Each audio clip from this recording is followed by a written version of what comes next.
Ethiopian Airlines said in a Twitter post Monday that searchers have recovered both black boxes from the flight that crashed Sunday. Ethiopia is observing a day of mourning for the 157 people who died when the Boeing 737 MAX 8 jet headed for Nairobi went down just 6 minutes after takeoff from Addis Ababa, Ethiopia's capital. At least 20 of the passengers were headed to the annual assembly of the UN Environment Programme, UNEP, at its global headquarters in Nairobi, the capital of Kenya. Flag was at half-staff when the delegates arrived at the meeting Monday. A minute of silence was observed at the beginning of the gathering in remembrance of their fellow workers. Delegates at the United Nations Environment Programme, UNEP World Environmental Forum observe a minute's silence in memory of the victims of Ethiopian Airlines Flight ET-302 plane crash at the UN complex within Jijiri in Nairobi, Kenya, March 11, 2019. Let us reflect that our colleagues were willing to travel and to work far from their homes and loved ones to make the world a better place to live, Maimouna Sharif, head of UN Habitat, said in an address to the assembly.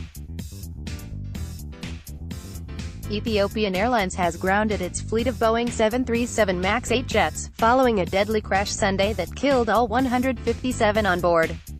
The plane's pilot had been given clearance to return to the airport after experiencing some difficulties, Tewolde Gebremariem, the head of Ethiopian Airlines, said. The Ethiopian Airlines CEO said he could not rule out anything as the cause of Sunday's crash that happened just moments after the passenger jet took off from Addis Ababa. Ethiopian Airlines is one of the safest airlines in the world, Gebremariem told reporters while visiting the crash site. He stood inside the crater where the Boeing 737 MAX Extension 8 went down with the ground littered with plane parts and body bags. China, Indonesia, and the Cayman Islands have grounded their Boeing 737 MAX 8 jets. The flight was on its way to Nairobi. Citizens from at least 35 countries were on the plane, including 19 United Nations workers. The Secretary-General was deeply saddened at the tragic loss of lives in the airplane crash today near Addis Ababa, a spokesman for Antonio Guterres said. He conveys his heartfelt sympathies and solidarity to the victims' families and loved ones, including those of United Nations staff members, as well as sincere condolences to the government and people of Ethiopia, the spokesman added. Rescuers remove body bags from the scene of an Ethiopian Airlines flight that crashed shortly after takeoff at a Harare near Bishoftu, or Debre, some 50 kilometers 31 miles south of Addis Ababa, in Ethiopia Sunday, March 10, 2019. U.S. State Department Deputy Spokesman Robert Palladino said in a statement late Sunday, the U.S. Department of State extends our deepest condolences to the families and friends of those killed in the tragic crash of Ethiopia Airlines Flight ET-302. We can confirm that at least 8 U.S. citizens were among the victims.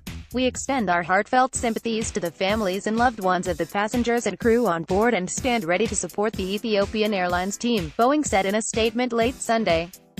A Boeing technical team will be traveling to the crash site to provide technical assistance under the direction of the Ethiopia Accident Investigation Bureau in the U.S. National Transportation Safety Board. The Ethiopian Airlines jet went down in clear weather near the city of Bishoftu shortly after takeoff. The Boeing 737 MAX Extension 8 was a new jet, delivered to the airline in November, according to Plane Spotters, a civil aviation database. Flight Radar 24, which tracks planes in real time, posted on Twitter that the vertical speed of the Ethiopian aircraft was unstable after takeoff. The Boeing 737 MAX Extension 8 is the same model that took off in October from Jakarta and crashed into the Java Sea a few minutes later, killing all 189 people on board a Lion Air flight. A relative reacts as he leaves the information center following the Ethiopian Airlines Flight ET-302 plane crash at the Jomo Kenyatta International Airport (JKIA) in Nairobi, Kenya, March 10, 2019. Investigators with Indonesia's National Transport Safety Committee issued a preliminary report on that disaster in November. The report was based on information from the flight data recorder, and said the plane's automatic safety system repeatedly pushed the plane's nose downward despite the pilot's desperate attempts to maintain control. They believe the automated system that prevents the plane from stalling if it flies too high on Boeing's new version of its legendary passenger jet received faulty information from sensors on the fuselage. Watch. U.S. experts to help with plane crash probe the plane had a similar problem on a flight from the resort island of Bali to Jakarta the night before the fatal crash. The investigators said the plane was not airworthy and should have been grounded after that flight. Boeing had planned to unveil its latest 777X wide-body Wednesday in Seattle, but has cancelled the debut to instead focus on supporting Ethiopian Airlines, according to Reuters news agency.